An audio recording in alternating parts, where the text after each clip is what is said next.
Eh, esta pequeña charla, esta pequeña presentación denominada Materiales didácticos enriquecidos, un recurso para los estudiantes a distancia, la he dividido en tres partes. La rigurosidad de todo lo que voy a comentar, pues más bien va a ser en algunos momentos para reflexionar, porque dejaré muchos temas abiertos precisamente para que después podamos tener un debate ahora o cuando ustedes lo consideren, ¿no? Estoy a su disposición. Creo que esto es un inicio de muchas cosas más, ¿no? Como verán a lo largo de la presentación voy a utilizar como tres iconos. Uno que cuando lo encuentren es una cabecita y en el cerebro aparece un libro. Eso me gustaría que fuera como una actividad de reflexión individual. Cuando encuentren una cabecita con dos ruedas que giren, será una actividad grupal, que vendría bien, quizá para ese NUC que han preparado. Y luego encontrarán este logo que bastantes veces, que es ni más ni menos que para enriquecer el aprendizaje que yo les propongo. Entonces, bueno, como les comentaba, una vez explicado el por qué estos tres logos, estas tres imágenes chiquititas, la sesión la preparé en tres partes, como les decía, una relacionada con lo que con lo que es la enseñanza a distancia y sus elementos nucleares, sobre dónde pivota, donde hay que tener cuidado y pensar siempre que nos dediquemos a hacer algo en educación a distancia, porque se dice muy alegremente, pero luego no es tan sencillo, que no es ni más ni menos el estudiante al que nos dirigimos, un estudiante que ya no es el que vamos a tener sentado en un aula, al que vemos todos los días, sino es un estudiante que está ahí más allá de la pantalla y que debe tener unas características, unas competencias en las que nosotros debemos ser responsables en ayudar a formar. Los recursos didácticos, sin duda, van a ser nuestros mejores aliados ahí, dentro de ese recurso didáctico. Para mí, como profesora a distancia, ahora y en su día fui tutora de la universidad a la que pertenezco, un recurso importante es la tutoría, el tutor y después la metodología. Estos tres elementos nucleares para mí están entrelazados y de alguna manera, según la enseñanza a distancia ha ido avanzando, ¿no? Porque se ha ido apropiando de todos aquellos recursos y coyunturas estructurales que encontraba para poder avanzar, ha ido evolucionando. Veremos también un poquito de este tema para ponerles quizá en situación y después pasaríamos a ver lo que para mí es muy importante como pedagoga que soy. Lo que es la elaboración del material didáctico, porque yo estoy encantada con todos los recursos tecnológicos que tengo a mi disposición ahora, pero no puedo olvidar que yo soy la que diseño, la que elaboro eso que yo quiero que llegue al estudiante, lo que tiene que aprender. Para mí el contenido es el medio para que mi estudiante aprenda, ¿no? Entonces, yo primero tengo que pensar qué quiero que mi estudiante aprenda y después recojo los recursos que hay alrededor y me sirven de complemento para enriquecer, favorecer, facilitar ese aprendizaje. Pero si yo no elaboro ese material previamente, no creáis que el recurso que está ahí lo va a hacer por mí. O sea que nosotros, los docentes, somos muy importantes, sobre todo en el tema, siempre somos importantes, pero en el tema de la elaboración del material también. Entonces, un par de diapositivas sobre lo que es el modelo tecnodidáctico para presentarles una secuencia de lo que yo creo que debería de ser un profesor en este momento en el que combina la didáctica y la tecnología. Les presentaré los dos materiales didácticos básicos para mí, como profesora de años en la enseñanza a distancia, que es partir de un libro de texto, de un material de texto. Ese libro puede ser, por supuesto, en papel o electrónico, yo lo hago de las dos posibilidades, y también una guía complementaria que refuerce, que apoye, que complemente, porque no olviden que en la enseñanza a distancia yo no estoy delante de mi estudiante, yo no le veo. Yo tengo asignaturas en las que tengo 2000 estudiantes. ¿Ustedes creen que yo puedo verles a todos? Yo sé de qué va, cada uno de los estudiantes no. Entonces, ese material que yo realizo, que yo diseño, es como una tutoría personalizada con cada uno de ellos, por lo que debo ser muy cuidadosa. Les presentaré cuál es la estructura pedagógica de un libro de texto para un estudiante a distancia, a ver qué les parece, porque Esa es la estructura bueno, que mi universidad se defiende y en la que nos apoyamos los profesores cada vez que queremos editar un libro. Nosotros no podemos crear libros porque sí, tenemos que crear libros de acuerdo a saber por qué, para quién y de acuerdo a una estructura. Luego también les presentaré mínimamente el protocolo que se sigue para evaluar estos materiales, porque, insisto, cuando yo presento un material didáctico, tiene que pasar por un servicio de calidad y ese servicio de calidad decide si ese material es adecuado o no. Y me lo pueden echar para atrás perfectamente. Entonces yo tengo que ser muy cuidadosa si yo no quiero tirar mi tiempo, sobre todo, ¿no? Y también les presentaré luego el catálogo editorial de la UNED, pero como algo anecdótico, miren, no como algo importantísimo, sino bueno, pues como algo anecdótico que tiene esta universidad. Bien, sin más, pasamos, para no entretenernos demasiado, pero quería hacerles este bosquejo de cómo he estructurado esta información para que luego podamos charlar sobre ella, ¿no? Yo charlaré ahora sola, de forma como unilateral, pero luego me gustaría charlar con ustedes. Entonces, la enseñanza a distancia, como les decía, tiene unos elementos nucleares que ya les he comentado y que de acuerdo a la evolución de la enseñanza a distancia, pues todo ha ido evolucionando, de acuerdo a la tendencia pedagógica, la técnica y la tecnológica, ¿no? Entonces, todo se ha ido transformando totalmente. Las generaciones de las enseñanzas a distancia que vamos a ver ahora de forma, insisto, de forma parca, son las que realmente nos hacen entender qué es la enseñanza a distancia y qué no es enseñanza a distancia. Y por qué ahora, como comentaba Gerardo, la pandemia nos ha dado en la cara la importancia que tiene de poder seguir trabajando con nuestros estudiantes de otras maneras. Pero cuando la gente habla de enseñanza en línea, enseguida dice que es enseñanza a distancia. Creo que es importante conocer lo que es el propio concepto de enseñanza a distancia y luego cómo se han ido acoplando todos estos conceptos, pero de la base, desde la base, ¿no? En fin, yo ahí les traía un vídeo, no vamos a entretenernos, como yo les voy a pasar esta información, creo que es interesante verlo, es un vídeo de un curso, creo que es de Colombia, y me parece que, bueno, que la persona que lo comenta pues lo hace bastante bien y creo que merece la pena. Son 6 minutos y creo que vamos a seguir en ello, ¿verdad? Bueno, no, esto se ponía... A ver. Un saludo para... Yo aquí les traigo pues una transparencia, una diapositiva en el que vemos cómo la enseñanza a distancia nació ya, nace hace bastante tiempo y aparece a través de la correspondencia, luego aparece el multimedia, el modelo basado en teleaprendizaje, el modelo basado en aprendizaje abierto y flexible, reconocido como aprendizaje social, y de ahí estamos ya en el aprendizaje adaptativo, del aula virtual a la red, que es donde realmente ahora nos encontramos y que su curso, en el que ustedes se encuentran o el que se pueden inscribir todavía, trata enormemente y de forma exhaustiva. Bien, pues miren, según nace la enseñanza a distancia, se apoya en las teorías que en ese momento, las teorías de aprendizaje que eran más relevantes, como eran las conductistas y las cognitivistas, en las que decían que todos aprendían por igual, había que preparar un buen diseño de aprendizaje y cada uno tiraba por su lado. Todo esto fue evolucionando, hasta ahora nos encontramos ya en unas teorías en las que el aprender con otros, de otros, aprender a través de diferentes instrumentos es bastante importante. Entonces aparecen conceptos totalmente nuevos. Yo les diría que hay un par de lecturas súper interesantes, súper adecuadas, que aquí tienen, de Begoña Gros Salvat, La evolución del e-learning, del aula virtual a la red, y de Maripaz Prendes Espinosa y de Cerdán Cartagena, esta acaba de salir, Tecnologías avanzadas para afrontar el reto de la innovación educativa. Son dos lecturas bastante interesantes, bastante adecuadas, que quizá puedan echar un vistazo. Vamos a ir viendo un poquito de cada una de estas cosas para ir entrando en materia. Miren, ya en el 1700 aparecía el modelo basado en la correspondencia y parece ser que Platón o Plinio el Viejo ya utilizaban este tipo de cartas para enseñar. O sea, ya ahí aparece como el indicio de lo que es la enseñanza a distancia. Tenemos otras experiencias de la Gaceta de Boston en el 1728, un periódico sueco en el 1833.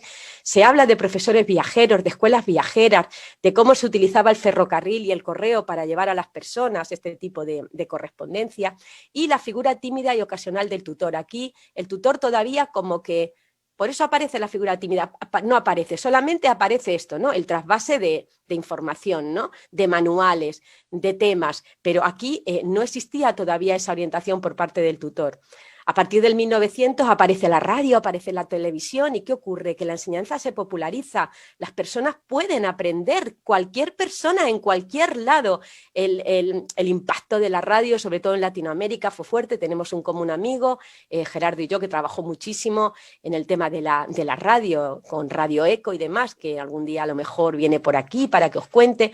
El texto escrito se apoya en medios audiovisuales, aparecen las casetes, los vídeos interactivos, los CDs, seguramente que ya nuestros estudiantes no sepan ni lo que estamos hablando ahora, ¿no? Hay abundancia de material didáctico y aparece el teléfono como también, fíjense, una fuente ya de contacto de tutorización, ¿no? El teléfono. Ahí ya no solamente es el material, sino que también aparece el contacto humano, ¿no? Ese material que yo te mando, que yo te aporto, también te cuento, te indico, dime que no entiendes, yo te puedo asesorar. Pasamos a los años de 1950, 1990, aparece la informática, aparecen los ordenadores, los campos virtuales, las audioconferencias, las videoconferencias. Aquí ya el papel del tutor es alto, empieza ya a ser sobresaliente, pero no con la fuerza que es ahora en este momento, ¿no? Entonces, la tutorización, para darles alguna información más, en estas 3 etapas, en el primer momento es el tutor el que se desplazaría a esos centros que pudiera haber en algún momento. La tutoría es presencial, puede ser por correspondencia, por videoconferencia. Y aquí también les aporto un artículo. He tratado siempre de aportarles algo complementario a lo que yo les cuento porque creo que merece la pena, sobre todo cuando ya estén en su momento de autonomía y de reflexión de todo esto. Es una investigación que realizamos con una universidad americana. Hicimos un intercambio sobre la importancia que tendría la videoconferencia en el aprendizaje autónomo del estudiante y como recurso en el apoyo del tutor. Creo que merece la pena escucharlo, porque leerlo. Y también aprovechaba, luego hablaremos más de ello, el servicio que tenemos en UNED para trabajar las videoconferencias y las audioconferencias, ¿no? En fin, esto era un poquito complementario, pero no nos vayamos del tema de la tutorización. La tutorización en estos momentos empieza a abrirse como una flor, empieza a verse la importancia que tiene el tutor y la importancia que tiene de que la enseñanza a distancia no es solamente el trasvase de documentos, de materiales que yo te mando para que tú aprendas. Ahí faltaba algo, ¿no? Falta un recurso que se ve, insisto, que florece como la primavera y te das cuenta de la importancia que tiene. El estudiante en estas 3 etapas que hemos visto, que estaba muy centrada sobre todo en el tema del envío de material, es decir, el único era el recurso, era el material y ya está, percibe la distancia del profesor, no hay interacción entre los estudiantes, existen dificultades para formar grupos de estudio, se dan cuenta, no existen trabajos colaborativos, solamente es trabajo individual, lo que te mandan te lo lees, meramente como una academia que te manda un documento, te le lees, realizas los test y lo vuelves a mandar. Ni más ni menos. Creo que todos tenemos a lo mejor en nuestra cabeza pues imagen de estas cosas, ¿no? Hay dificultad para desarrollar actividades en grupos, hay ausencia de comunidad y se percibe sobre todo soledad. Vamos avanzando en el 1900 y el aprendizaje en línea pues es un material en apoyo, o sea, empieza a aparecer material de apoyo ya en la web, aparte de lo que te puedan mandar de otra manera, pero sin carácter obligatorio. Sí que empieza a haber un aprendizaje que se potencia a través de la web, de forma tímida también, ¿no? Se recomienda que esto se haga, pero claro, como estos recursos no los tenían todas las personas, era de una forma totalmente complementaria, pero ya se empieza a ver la importancia que tiene de empezar a trabajar en red, empezar a trabajar con otros y entonces la figura del tutor empieza a surgir.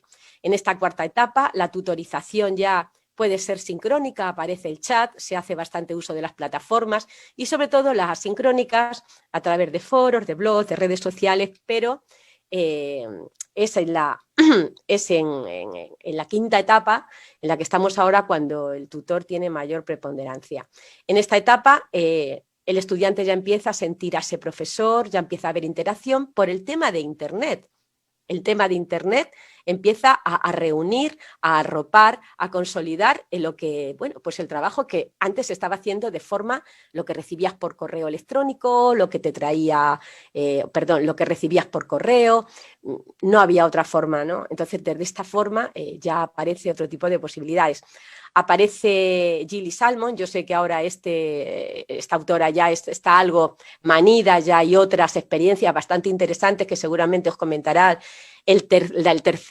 la tercera persona que viene a Masterclass, Julio Cabero, tiene una idea bastante interesante y rica lo que son las comunidades de aprendizaje en red, que creo que pueden ser importantes, pero este modelo estuvo durante bastantes etapas ahí porque sobre todo estaba pensada para cómo se formaba ese tutor que tendría que estar trabajando en esas comunidades virtuales, ¿no? Un concepto innovador en esos momentos, imagínense, de pronto ya Internet no solamente me facilita un espacio de asincronía, sino que también me facilita un espacio de aprendizaje compartido donde un tutor que puede ser el docente del curso o un tutor que no es docente del curso pero que es colaborador, se encarga que estos estudiantes aprendan con esos materiales que él ha diseñado y que están muy pensados y muy secuenciados para que estos chicos y estas chicas, estos estudiantes, estas personas, da igual chico, chica, persona, pudiera realmente conseguir aquello que vino a aprender. Este modelo de Gilly Salmon, insisto, está algo manido, pero sin duda de aquí han bebido bastantes personas.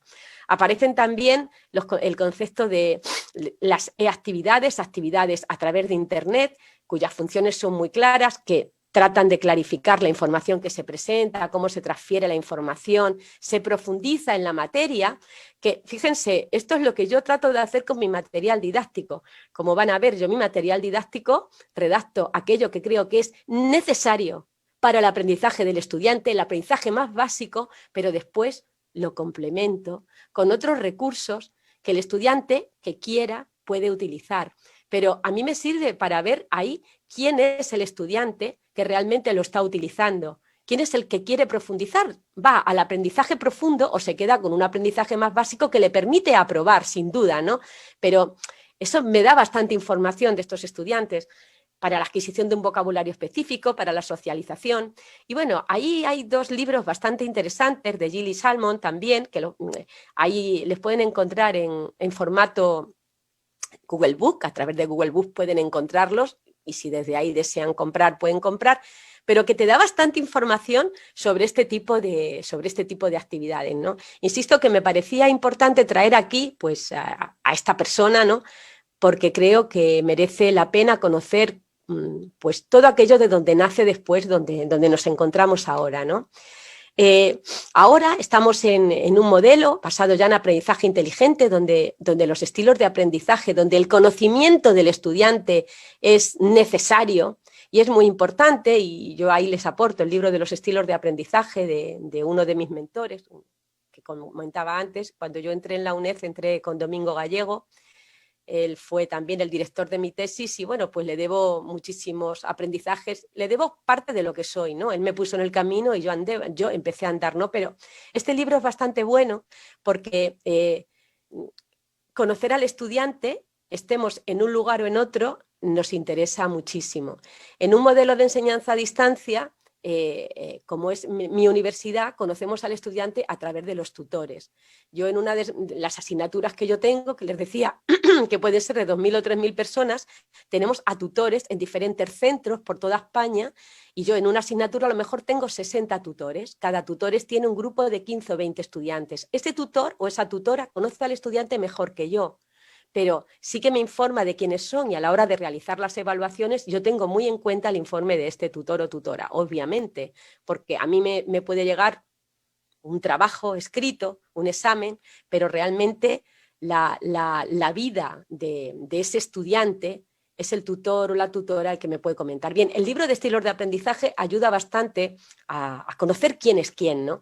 Pero es que yo les decía eso porque hoy ya en las plataformas que tenemos estamos utilizando, ya son entornos inteligentes que nos dan información de quién es ese sujeto y nos dan datos bastantes sobre ellos, sobre su perfil, sobre cómo aprenden, en qué actividades se detienen, ¿Qué les cuesta más trabajo? ¿Cuánto tiempo hace que no entran? Si están trabajando en equipos colaborativos, si han aportado no sé cuánta información al foro, hasta te permite hacer muchas veces, pues no sé, obtener cuáles son realmente esos tópicos que el estudiante más escribe y que nos va indicando cuáles son sus preferencias. Y por supuesto abarata costes, pero ojo, fíjense, cuando yo empecé a leer sobre esto, sobre este tema y demás, sobre el tema de la pedagogía adaptativa, aprendizajes personalizados, y espacios y tal,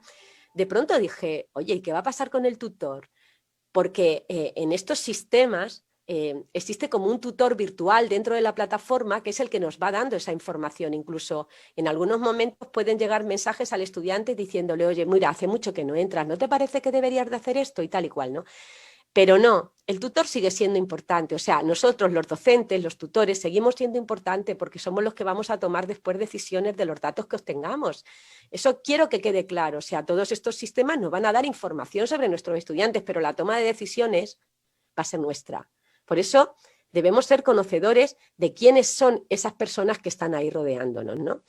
Entonces, les vuelvo otra vez a decir lo interesante que podría ser echar un vistazo a este artículo de Maripaz Prendes y la otra compañera, donde habla sobre cuáles son las nuevas realidades en las que nos encontramos ahora, cuando hablamos de computación, a qué nos referimos, el tema de los datos que más nos interesan ahora y que son los que queremos hasta de una plataforma virtual, qué significa la conectividad, cuáles son los puntos clave, cuáles son las herramientas que utilizamos para trabajar y demás.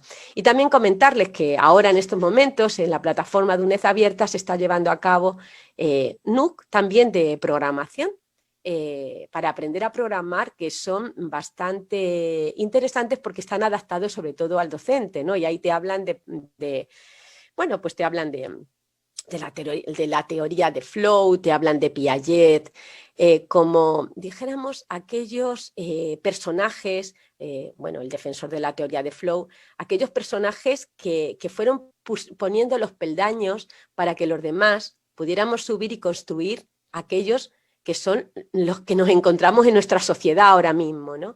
Creo que bueno, es interesante, esos cursos también son gratuitos, espero en algún momento poder podemos colaborar con México para todas estas cosas, ¿no? En ese artículo que les comentaba de Maripaz Prendes, también he querido aportar esta imagen, creo que es bastante interesante, ¿no?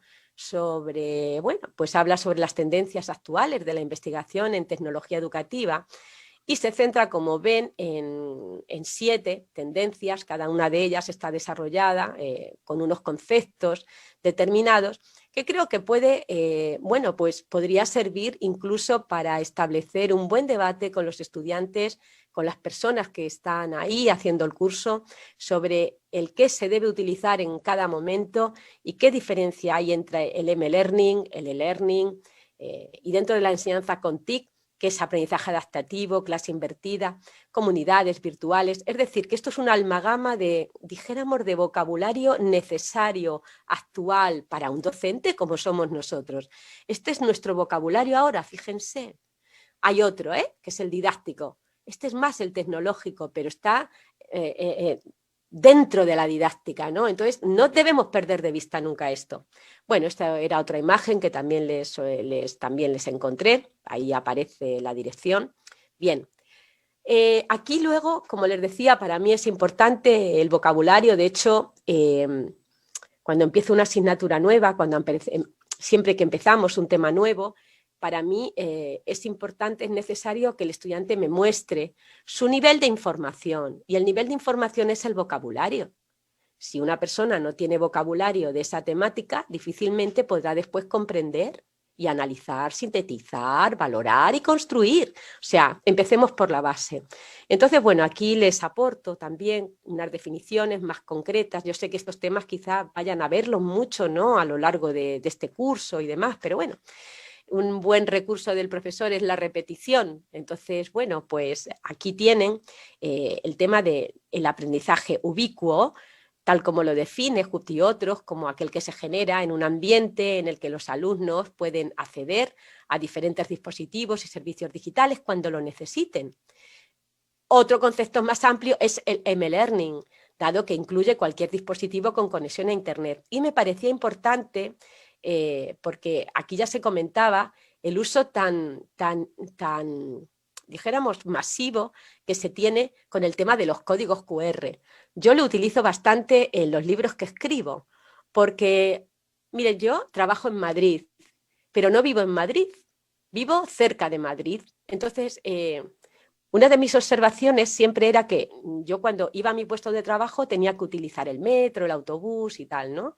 Y yo veía cómo la mayoría de los estudiantes, muchos de ellos utilizan todavía el material, el libro, un libro en papel, ¿no? Libro. Y otros van con sus iPads, con sus tabletas, con sus móviles y demás. Entonces yo decía, bueno, mis estudiantes de UNED, tenemos muchísimos, tenemos 250.000. Bueno, pues como luego verán, uno de los problemas que más tenemos con ellos es el abandono. Es un perfil de personas no joven, más bien mayor, que tiene una serie de necesidades, sobre todo de tipo académicas, y bueno, hay que facilitarle mucho el aprendizaje al principio, ¿no? Entonces a ellos les gusta más el libro de papel, que hay de todo, ¿no? Pero le estoy hablando de verdad, entiéndanme, en plan general. Entonces yo veía todo eso cuando iba en el metro y tal, y yo decía, el libro que escriba, aunque yo puedo escribir un libro, le compran en papel, y si ven una dirección electrónica, si quiero que vean un vídeo, si quiero que escuchen un audio, es que no hago nada. Entonces pensé en introducir los códigos QR, entonces introducimos códigos QR y entonces en los libros que nosotros tenemos que se venden en papel y también en ebook, son unos libros que tienen la dirección electrónica y también tienen el código QR. Y fíjense, un estudiante me decía, tienes que dejar, yo se lo comentaba, digo, vamos a hacer los libros pensando para que se pueda utilizar el libro y el móvil al mismo tiempo, ¿vale? Yo estoy con mi tema básico, pero con el móvil estoy escuchando el programa de radio, estoy viendo el vídeo, estoy yendo a la dirección, al artículo complementario, estoy incorporándome en un trabajo que requiere el profesor, etcétera. Y yo decía, bueno, pues entonces lo que voy a hacer van a ser eliminar las direcciones electrónicas. Y entonces uno de los estudiantes me dijo, no quiten las direcciones electrónicas porque no todos los estudiantes tenemos móviles de alta generación para poder leer códigos QR. Me decía, yo por ejemplo tengo un móvil muy básico, entonces por favor no me quites las direcciones electrónicas porque yo si me compro un ebook lo voy a ver a través de mi tableta o como sea y a lo mejor yo no puedo utilizar el teléfono, déjame las direcciones electrónicas. O sea que eso es otro tema, o sea, tú tienes que saber qué tipo de público tienes. O sea, no hagas un material para un público que no es el tuyo. ¿Quiénes son tus estudiantes? ¿Qué necesidades tienen? Tú sabes lo que estás haciendo. O sea, no hagas algo demasiado exagerado en cuanto súper tecnológico que no pueda ser para tus estudiantes, por mucho que a ti te guste. Tú tienes que dirigirte siempre a la persona adecuada. Tienes que dar en la diana. No puedes hacer, por mucho que tú quieras, eso déjalo para tu investigación, ¿vale? Pero para tus estudiantes. Es que esos son a los que tú te vas a dirigir, a los que tienes. Bien, entonces, el tema de los códigos QR a mí me pareció importante porque eso entra dentro de la realidad aumentada. Es decir, yo le facilito a los estudiantes que mientras que están con mis materiales, ellos puedan acceder a diferentes cosas en este momento y que puedan acceder, como les decía, si quieren profundizar, si quieren saber más. Yo no se lo puedo poner eso en un examen. ¿Por qué? Porque tengo que pensar en el que no tiene móvil, el que no puede comprarse un libro electrónico y solamente se compra el libro en papel. Y el que se compra el libro en papel, si no tiene un móvil de alta generación o no tiene móvil porque no tiene internet en la zona en la que viva, le tiene que valer lo que yo tengo ahí escrito. Yo quiero que todas esas cosas las piensen muy bien. Es muy importante, la tecnología nos ayuda, favorece, lo que quieran, pero ojo, no perdamos al que tenemos delante, porque es que entonces estaremos enseñando al viento. Y entonces diremos, somos magníficos diseñadores de materiales de no sé quién, ¿para quién? ¿Entienden? Eso es algo que quiero que, y se lo digo así de exagerada, porque yo trabajo en una universidad en la que el público, tengo a personas súper tecnológicas y personas también con muchísimas necesidades, que no tienen dinero ni para comprarse los libros, que necesitan las bibliotecas de la UNED para poder leer, o que se necesitan ir a las bibliotecas de la UNED a acceder con un ordenador, porque en su casa no tienen ordenador ni internet. O sea, ¿quién es nuestro público? Eso es importante. Bien, entonces, bueno, ahí les comentaba el tema del aprendizaje ubicuo, el M-Learning y sobre todo lo de la realidad aumentada, que yo creo que mis materiales van más en ese nivel. Mis materiales, la realidad virtual no llegamos porque la realidad virtual te transporta, ¿no?, a ese entorno virtual, y con la realidad aumentada lo que te deja es participar de diferentes diferentes realidades, ¿no? Estás ahí y vas haciendo diferentes cosas, ¿no? Entonces ahí también les propongo una serie de lecturas interesantes para que puedan entender quizá la diferencia que hay entre la realidad virtual, donde yo me inserto, y la realidad aumentada, que me permite, con un solo material, me permite acceder a otras realidades, ¿vale? Aumenta el número de realidades y entonces, bueno, pues facilita el aprendizaje.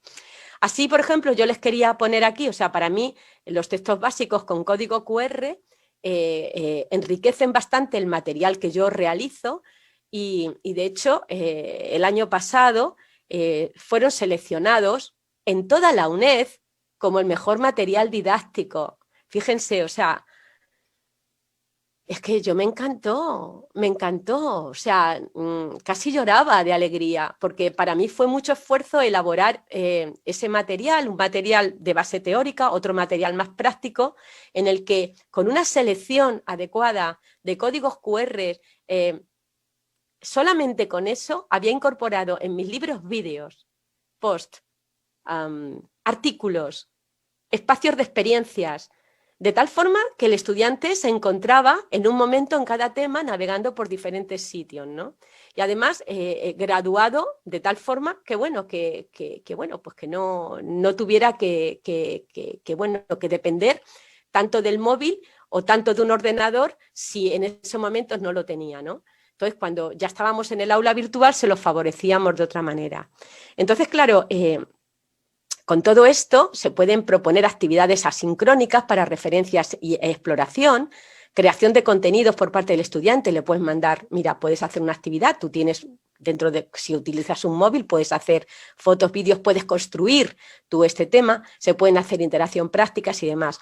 Yo aquí les tenía, que quería ofrecérselo, esto es, por ejemplo, la estructura de un tema, de uno de mis libros, que tienen todos el mismo tipo de estructura, sobre todo los que son prácticos. Este es un libro de experiencias prácticas y son 5 experiencias de educadoras y educadores sociales para que los estudiantes sepan evaluar un proyecto. Entonces, bueno, aquí ya se les dice que ellos van a tener que utilizar el Google Lens para poder leer los códigos. Y, por ejemplo, aquí, pues aquí en este primero, pues aquí aparece, ¿se puede escuchar, Gerardo? UNED. Vale, esto es un programa de radio que grabamos. Universidad Nacional de Educación a Distancia.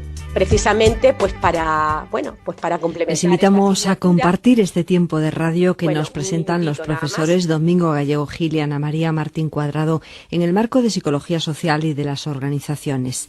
El educador social en el pueblo.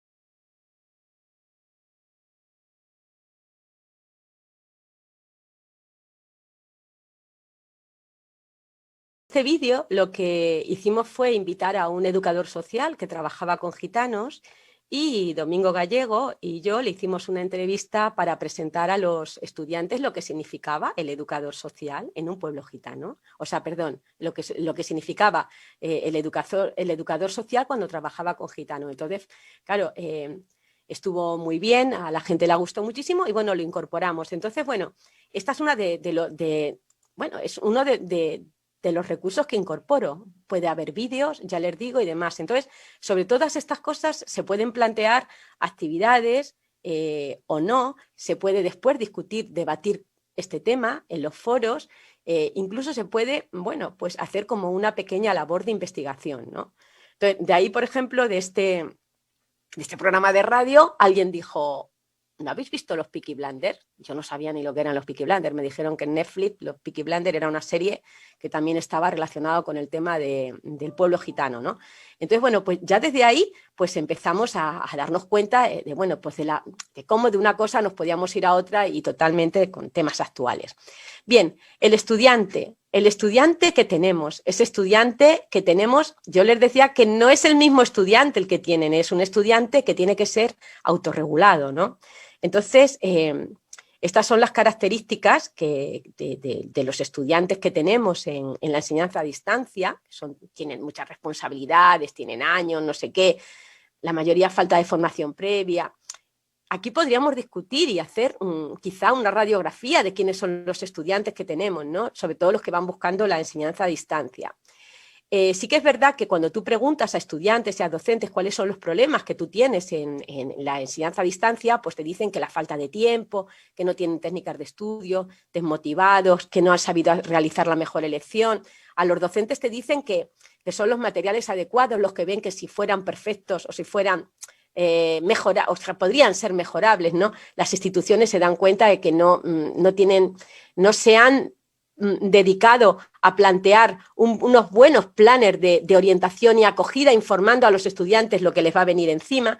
En fin, aquí les propongo cuáles serían las propuestas de estas instituciones si queremos pensar en una buena formación de estudiantes a distancia, y ahí ven cómo la elaboración de la guía de estudio y el diseño y elaboración de materiales docentes sería importante, ¿no? Hay investigaciones que comentan que en la enseñanza a distancia, pues que el predictor personal del éxito es la autorregulación del aprendizaje. Por eso el concepto de estudiante en la enseñanza a distancia es el estudiante autorregulado. ¿Y qué es lo que les pasa? Que tienen muchísimos problemas para organizar el tiempo y planificarse, porque como te ponen una fecha, tienes que entregar esta actividad tal día. Los exámenes no son hasta tal momento. Creemos que el tiempo es chicle y es mentira, el tiempo no se estira. Eres tú el que te tendrás que estirar con el tiempo, porque el tiempo tiene 24 horas, tú sabrás lo que hacer dentro de él. Y ahí sí que les digo que es importante que dentro de las instituciones se empiece a trabajar con estudiantes y con docentes para hacerles ver que esto no es lo que era ya, que las obligaciones son otras, nuestras actividades son otras. Entonces, esto o se dice desde el primer momento o puede ser pues un problema, ¿no? Entonces, claro, un estudiante a distancia lo que necesita es conocer la metodología que se va a llevar ahora, entrenar el aprendizaje autónomo, nivelar esos conocimientos previos y, sobre todo, también trabajar el tema de las herramientas informáticas. Aquí yo también les proponía otras cosas que hemos hecho sobre, bueno, pues estuvimos trabajando durante mucho tiempo en un MOOC que se llamaba Mis primeros pasos en la UNED, que es replicable. Le replicaron en Costa Rica porque les pareció excelente, que era sobre todo para instituciones que empezaban con el tema de la enseñanza a distancia, ¿no? Bien, ahí no nos vamos a entretener porque no llegaríamos. Bien. Y también hay otras experiencias interesantes sobre programas de orientación que se llevan con todos estos estudiantes y tal, y estaría la experiencia de Bimentoría, que es una experiencia que se realiza a distancia y de forma presencial, que también quizá puede interesarles, ¿no? De cómo se trabaja con los estudiantes en cuanto a estrategias intelectuales y demás, bueno, y el tema tecnológico, de cómo fomentar y favorecer las competencias digitales de estudiantes y docentes. Bueno, era un programa de radio. Aquí les hablaba lo que era el aprendizaje autorregulado y cuáles eran las fases del aprendizaje autorregulado que debemos observar y trabajar en los estudiantes para que realmente consigan ser bueno, estudiantes que absorben lo que es la enseñanza a distancia. No me voy a detener, pero sí que les querría comentar que en esta dirección pueden encontrar este curso para que le hagan, si ustedes lo creen. Aquí va todo, si se dan cuenta, módulo 0, 1, 2, 3. Esto estaría dentro de los cursos en abiertos que tienen todas las universidades, en mi universidad también. Y este curso está pensado para esto mismo, para trabajar, entrenar las competencias del estudio autorregulado a distancia. Entonces, bueno, aquí tienen, como ven, 5 módulos. Yo les hubiera querido enseñar el de ser estudiante a distancia, diferencias individuales y aprendizaje autónomo. Creo que merece la pena, pero sobre todo porque van a encontrar mucho material para trabajar también con sus estudiantes, ¿eh? Yo creo que sería importante. A ver, que me he ido. Bien, bueno, ahí lo tienen. Y en cuanto a los escenarios que trabajamos, les decía que el tutor era un personaje importante en estos escenarios que tenemos, escenarios que nos vamos a encontrar con los estudiantes en grupo, individuales, las diferentes posibilidades que vamos a tener de trabajo con los estudiantes en clases teóricas, en las clases prácticas, prácticas externas, tutoría, hasta que vamos a llegar al nivel de trabajo autónomo. Y aquí era donde yo quería indicarles la importancia que tiene el modelo didáctico tecnológico, lo que el docente en la distancia debe conocer. Miren, algo básico, algo para andar por casa, pero no por eso menos interesante. Desde ahí pueden crecer. Mi consejo sería lo siguiente: si ustedes van a poner, si quieren empezar a trabajar la enseñanza a distancia, partan primero de un documento base, ese documento o libro de texto, yo le llamo libro de texto, y de una guía didáctica que ustedes crean que es el material que el estudiante tiene que aprender. Es un material para facilitar los aprendizajes y le pueden enriquecer con recursos varios que tengan a su alrededor. Yo utilizo los códigos QR porque dentro de esos códigos QR introduzco todo. Introduzco pues una infografía, introduzco un programa de radio, es decir, introduzco todo lo que necesito si utilizo un material de texto. Luego también, aparte de ese texto, luego pueden grabar mini vídeos chiquititos significativos que crean que son los necesarios para además complementar con ese libro de texto si es que no le han enriquecido con otras cosas, y crean un canal de vídeos de su asignatura donde van introduciendo estos mini vídeos creados por ustedes. Pueden construir también un blog que va a servir para que los estudiantes construyan, enriquezcan, compartan las actividades que van a ir creando, actividades que ya deberían de estar enriquecidas con herramientas tecnológicas, de tal forma que al compartirlas ahí en ese blog, o en ese blog que ellos incorporen sus blogs, estos estudiantes se van a tomar mucho más en serio la tarea, porque no solamente lo va a mirar el docente, sino que lo va a mirar el mundo mundial. Ahí entonces aparece la importancia del otro. El otro me mira, el otro me observa, el otro me evalúa. Entonces, eso es una forma también de implicar, ¿no? Se crea una comunidad de aprendizaje, una comunidad de aprendizaje social. También pueden desarrollar al mismo tiempo webconferencias para fomentar la comunicación a través de las diferentes plataformas, Zoom, Teams, en fin, todas estas que tenemos ahora mismo alrededor, ¿no? Esas que me permiten la sincronía, el decir, chico, ¿qué te pasa? ¿Por dónde vas? ¿Qué necesitan? ¿No? Y también, al mismo tiempo, crear una red básica de materiales que integre todo esto, de tal forma que mi asignatura tenga, fíjense, ese libro o material básico obligatorio, ese manual que recoge lo mejor, lo más importante que el estudiante tiene que conocer, una guía donde le van a ir, donde va a ir diciendo, el tema 1 le tienes que estudiar de esta manera, vamos a tener una reunión tal día, el examen va a ser tal y la actividad va a ser tal, es decir, explicativa, especificativa, porque estamos hablando de gente que a lo mejor no te ve o no se puede conectar. Empezar a hacer unos vídeos temáticos de tus temas, explicando aquello que es lo más importante, del tema 1 que considero importante, estos 4 conceptos. Se van creando tu canal, tu blog, donde se produzca la construcción social, donde se aporten esas actividades que van realizando los estudiantes. Crear espacios de comunicación sincrónico, aparte del asincrónico, y luego una red básica de materiales. Eso es importante. Lo que realmente queremos con todo esto es que el estudiante sea autónomo, porque cuanto más trabajamos en la enseñanza a distancia, si tú creas unos buenos materiales tutoriales, al estudiante le permites que se planifique y se organice, y que no seas tú la madre, sino que sea el estudiante el que empieza a decidir, a tomar decisiones sobre lo que tiene que trabajar y cómo debe de trabajarlo, siempre con tu orientación. O sea, que tu trabajo se inicia con todo esto. Tú eres el que diseñas, planificas, montas tu asignatura. Y luego vas orientando al estudiante, canalizándole, ¿no? Haciéndole camino. En fin, creo que eso es lo más importante de la enseñanza a distancia. Una vez que uno tiene su plataforma, si lo tiene que tener dentro de su plataforma todo incorporado, debe de tener unos materiales que puedan descargarse, unas actividades muy claritas, otros recursos para que pueda buscar información, espacios de interacción, colaboración, seguimiento, evaluación. Aquí les ponía una serie de fichas para que vean cómo trabajamos en la UNED, siempre diseñando materiales para el tema específico. Un vídeo donde también se trabaja cómo es la metodología en la UNED. Este vídeo tiene más de 12.000 entradas. Es un vídeo bastante interesante y ahora mismo esta persona es director del Centro Asociado de la UNED en Sevilla, pero sobre todo siempre ha sido tutor, ¿no? En cuanto a los recursos, comentarles que, bueno, se parte siempre de unos materiales básicos, que serían estos, el libro que nosotros creamos, la guía que le complementa, incluso otra guía para las actividades.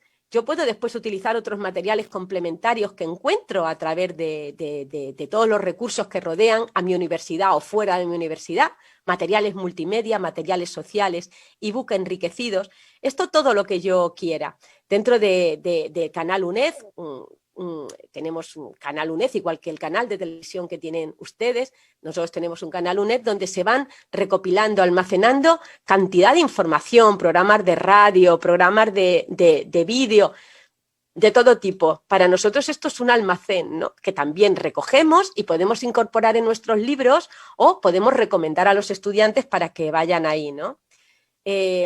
Lo que les decía, a través del OR también tenemos otras posibilidades para comentar.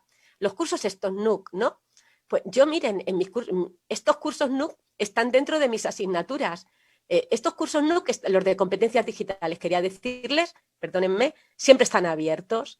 Entonces mis estudiantes, cuando yo veo que, pues eso, que no saben buscar información, ¿qué hacen? Pues vamos a realizar un trabajo. Se van a Google con lo primero que sale en Google, se quedan. Pues hay que trabajar con ellos. Entonces, bueno, yo utilizo estos cursos que son muy cortitos, les digo, vamos a hacer estos cursos. Y sobre ellos les enseñamos qué es Mendeley, qué es la base, cómo son las normas APA. Todo esto lo podemos trabajar aquí a través de estos cursos de competencias digital, ¿no? Que también están ahí a su disposición y en abierto. Esto son 220 recursos TIC para docentes que si cliquean aquí se abre como si fuera un árbol enorme y fíjense, van a encontrar, yo sé que se ve muy pequeñito ahora, pero no es tan pequeñito, se van a encontrar con cantidad de recursos si quieres hacer infografías, líneas de tiempo, pruebas de evaluación electrónicas, cuestionarios, blog, wikis. O sea, este recurso para mí, o sea, estos 220 recursos que se alojan en un blog que se llama Ayuda para Docentes, es una maravilla, ayuda para maestros. Es de lo mejor que he encontrado en España y creo que les merecería la pena. Todas estas cosas yo las utilizo en mis clases, pero siempre con un buen material docente.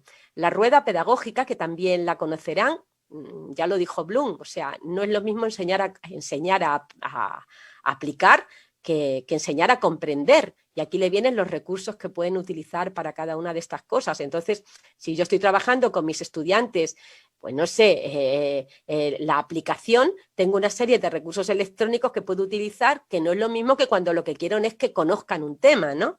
En fin.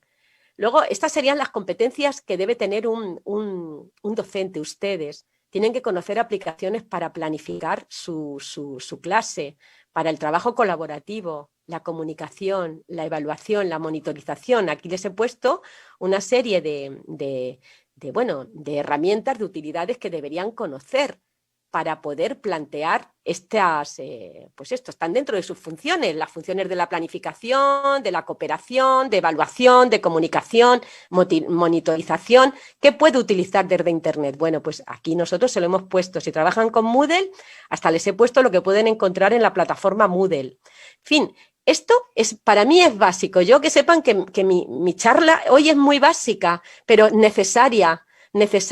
No empecemos la casa por el tejado, por favor, empecemos por lo básico y así cada uno empezará a subir a su ritmo. ¿Y qué me dicen de los estudiantes? Estas son las competencias digitales de los estudiantes de cada una de las áreas competenciales, ¿no? De acuerdo a un modelo, un marco europeo, ¿no? de competencia digital. Todo esto hay que trabajarlo con los estudiantes, no solamente con ustedes, sino también con ellos. En cuanto al material didáctico, sé que voy muy mal de tiempo.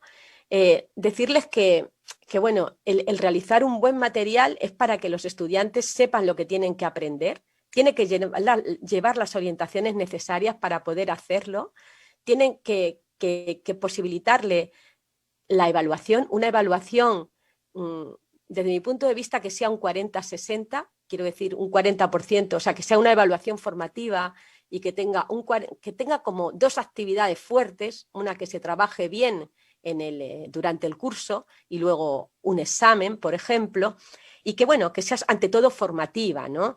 Y que tenga opción, tenga cabida el tema de la autoevaluación, también se le dé un tipo de porcentaje. Para que uno construya su material, lo que les decía, quién es tu grupo, qué edad tienen, qué conocimientos previos deben tener, cuáles son las destrezas que deben adquirir, cuál es el tipo de material que interesa más a estos chicos, el nivel de dificultad, tipo de contenido, los objetivos de tu programa. Y luego puedes pensar, oye, a lo mejor existe algún material, ¿no? ¿Por qué no lo utilizo? Vale, pues plantéate todo esto. ¿Para quién fue escrito? ¿Quién era su audiencia? ¿Tiene un vocabulario adecuado? En fin, ahí les planteo una serie de interrogantes importantes. Y si este material te interesa, cógelo. De acuerdo bueno, ten cuidado con el tema de los autores y tal, lo de las etiquetas y todo esto, ¿no? Lo de las licencias y demás, ¿no? A lo mejor te interesa y con que realices una buena guía de estudio que lo complemente, no tienes que elaborar un material de estudio. Pero en todo caso, que sepas que si tú vas a elaborar tu material de estudio, hay una fase de diseño que va a ser muy importante y está relacionada sobre todo con el diseño de aprendizaje, que luego hay que producirla y luego hay que evaluarla, ¿no? Y tienes que pensar en qué tipo de soporte lo vas a utilizar. Si como yo lo quiero en papel porque mis estudiantes son más de papel o lo quieres hacer solamente en electrónico, cuál es el contenido, cómo vas a presentar la información, la finalidad. Entonces, bueno, aquí les volví a poner otra vez los recursos que hay para el aprendizaje. Entonces, de esta manera, el texto básico, que, bueno, pues yo tengo materiales para diferentes, como trabajo en tantos grados, este texto básico, pues es eso, yo tengo que preocuparme que aporte los contenidos fundamentales que yo quiero que conozcan los estudiantes, y la guía de estudio lo que hace es orientarla, es su complemento. Entonces, yo trabajo con estos dos documentos, pero un buen texto de estudio sirve para todo el grado, un grado universitario. Entonces, bueno, tengo que conocer cuáles son las otras asignaturas, qué competencias están trabajando en otras asignaturas, es decir, que requiere su tiempo y su reflexión. Por eso no puede valer cualquier cosa, ¿no?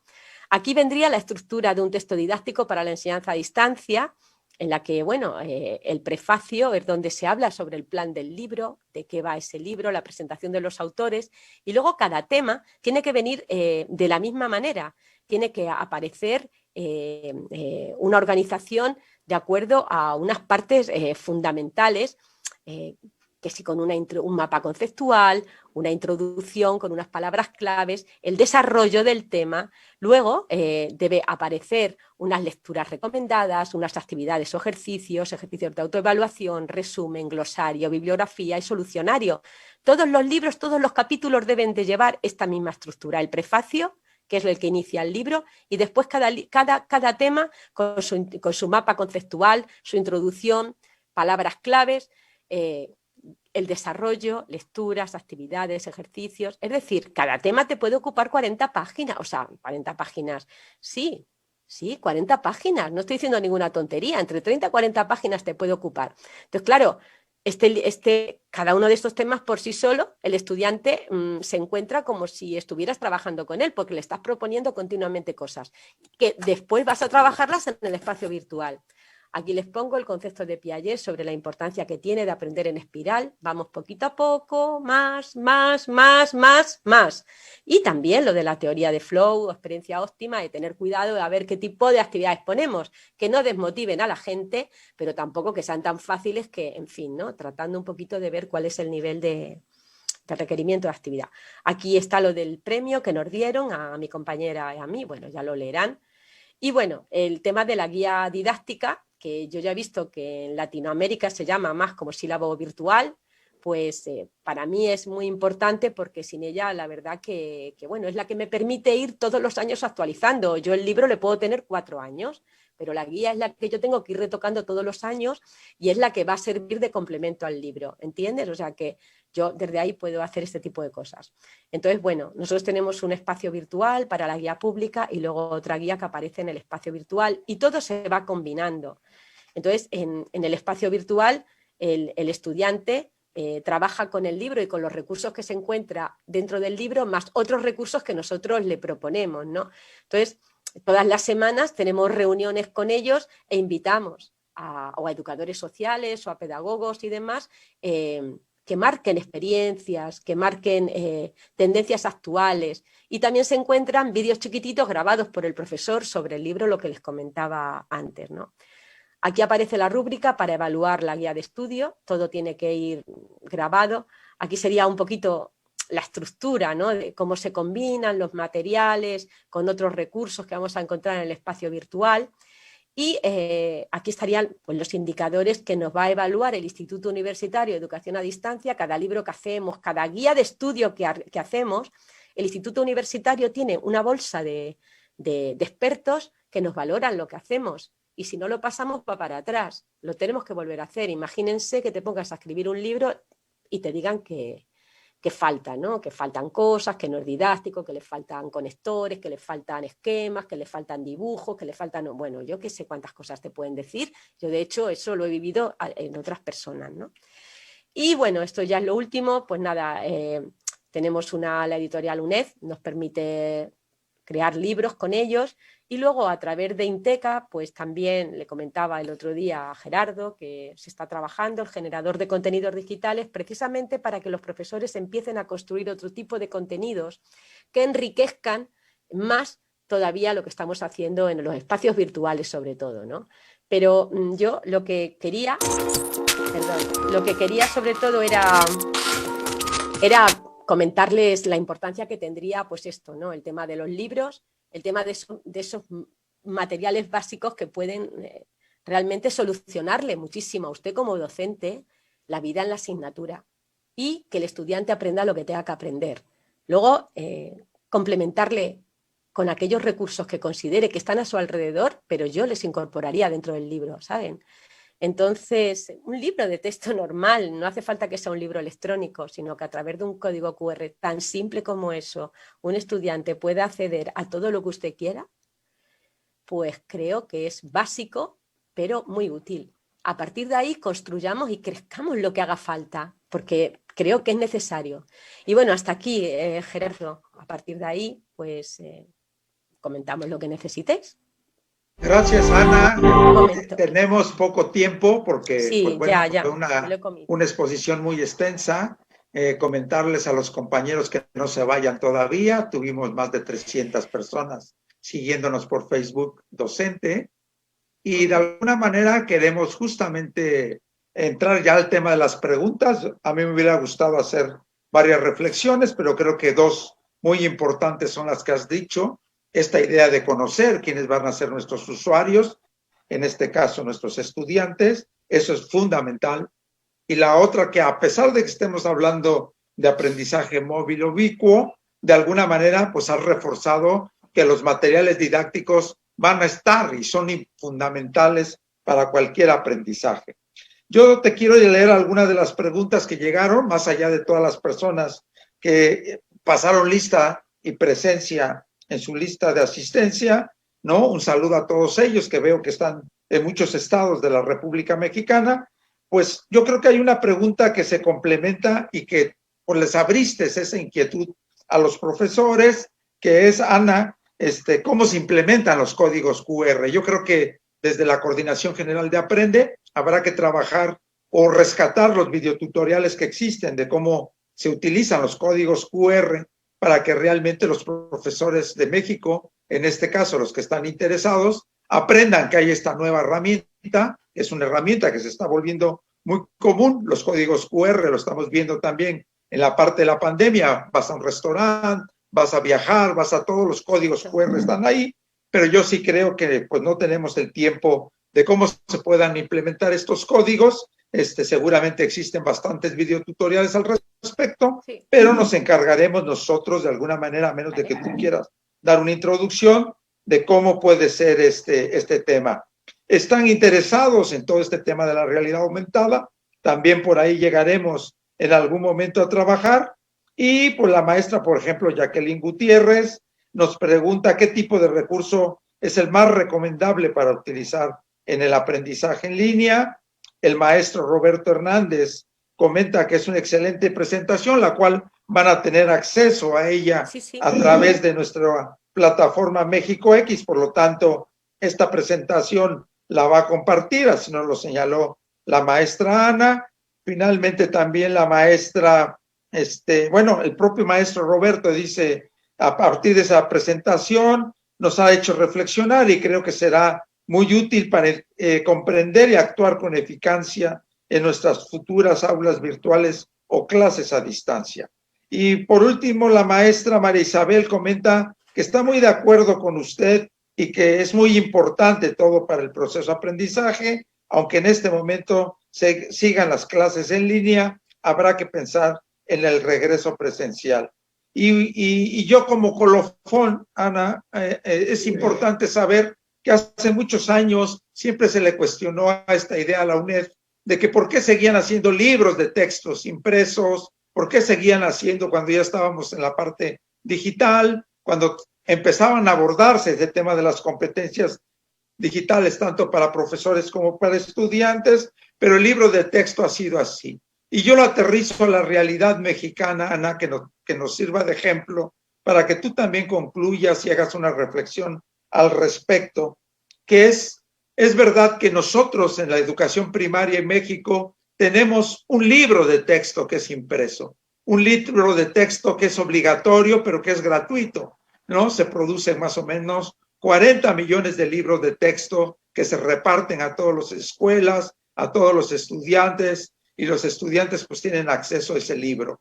Desde hace años, sobre todo en la Coordinación General Aprende, hemos venido reflexionando qué hacer con un libro impreso en el cual no es nuestro enemigo, sino es nuestro complemento, es nuestro aliado, está la base ahí. Actualmente incluso hay una reflexión de qué hacer con ese libro de texto. Yo creo que la experiencia de UNED con esta aparición de los códigos QR, de que el libro de texto va a tener que seguir existiendo para todas aquellas personas que no tienen conectividad de Internet. Por lo tanto, yo creo que este factor fundamental, y te pedimos esa reflexión en torno al libro de texto impreso, ¿cómo podemos vincularlo al libro digital?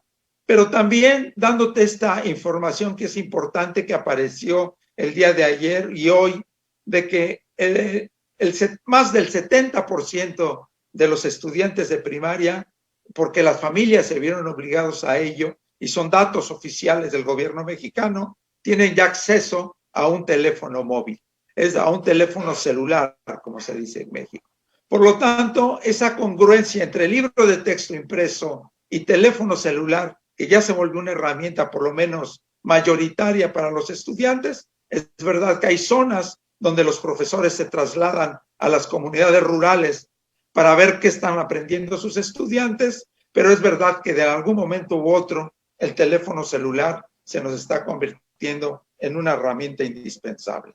Te pediré una reflexión al respecto con todas estas preguntas que te comenté, saludando a los profesores y que nos digas cómo se está abordando, cómo se abordó en esta magnífica trayectoria de la UNED toda esta integración tecnológica de lo impreso a lo digital. Pues mira, es que, Gerardo, es que tú lo has dicho ahora mismo, o sea, el tema del libro impreso yo no creo que se pueda eliminar así como así, porque no estaríamos atendiendo a la diversidad. Lo que tenemos que hacer es introducirle, pues lo que yo empecé a hacer el año pasado, o hace 2 años, no me acuerdo, con el tema de los códigos QR, algo básico que pudiera utilizar cualquier persona.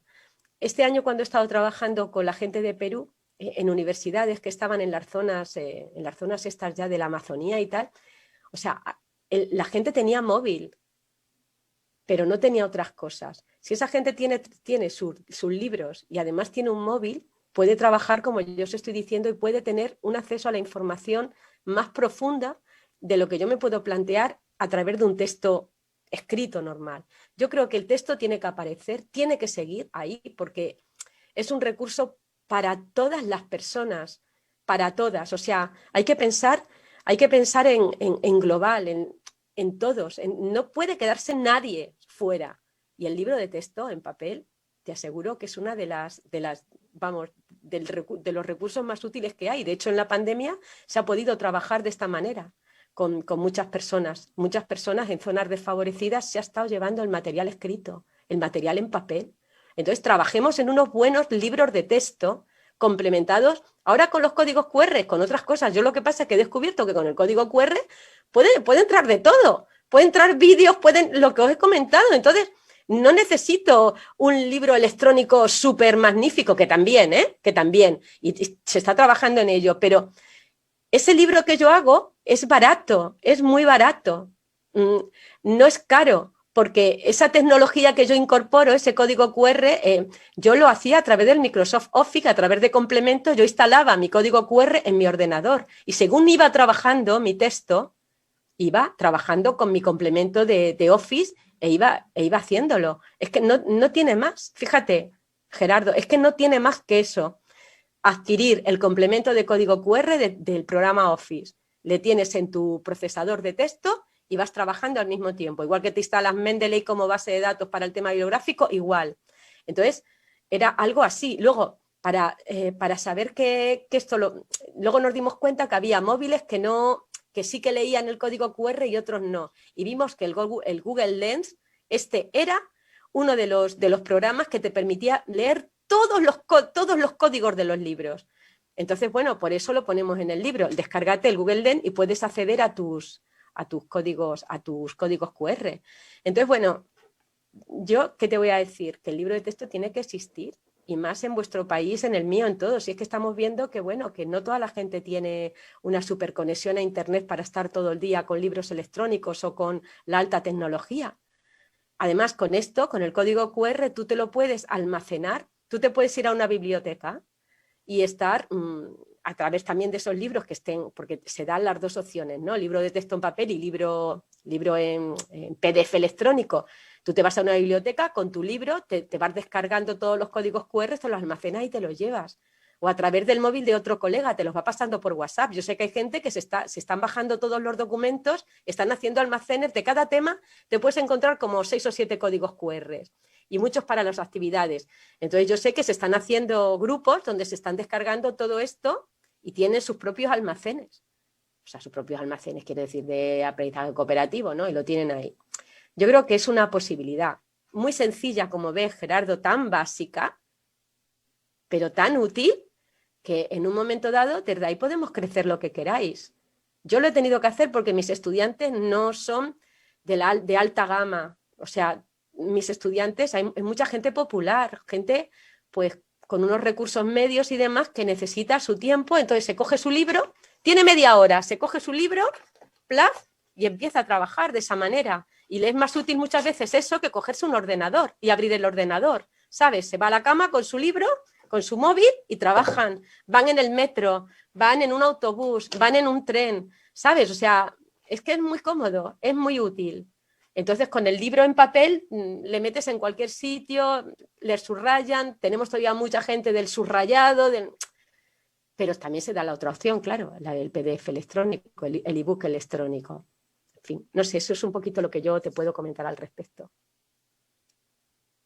Gracias, Ana. Pues no tenemos mucho tiempo, más que agradecerte, Ana. Igual que ahorita lo decías con el libro de texto, aquí en México planteamos en algún momento esta idea del teléfono celular vinculado a las emisiones de radio, vinculadas a las emisiones de televisión educativa, igual que lo del libro de texto. Y yo creo que esa es una línea que tenemos que explorar todos los profesores que estamos apostando por esta modalidad híbrida, por este aprendizaje ubicuo, que es lo que tú también señalaste. Lo ubicuo no significa que solo tengas que estar en muchas partes, sino que los propios recursos pueden estar en muchas partes y a través de tu manejo tecnológico o metodológico los puedes integrar. Yo te agradezco, Ana, muchísimo el que hayas estado esta hora, 15 minutos con nosotros, que hayas podido compartir esta experiencia tuya de esta evolución de la propia Universidad Nacional de Educación a Distancia de la UNED, que nunca ha abandonado su modelo híbrido, que siempre ha estado en ese modelo semipresencial, y por eso también te queremos enviar dentro de muy pocos momentos, te mandaremos un reconocimiento que queremos darte por la coordinación Aprende MX, que estará a tu disposición, y simplemente pues a todo el público que nos siguió, ese público que ya no se nos fue, ¿no? Actualmente tenemos 272 personas siguiéndonos a través de Facebook. A toda la comunidad docente de Aprende en Facebook, un saludo muy especial y simplemente recordarles para las próximas sesiones que vendrán el próximo jueves y viernes, que estén presentes con la clase magistral del doctor Julio Cavero Almenara de la Universidad de Sevilla, que nos hablará de un libro que también él coordinó, Mitos, Prejuicios y Realidades de la Educación a Distancia, que creo que nos dará muchas herramientas también al respecto, como tú bien lo señalaste a lo largo de tu ponencia.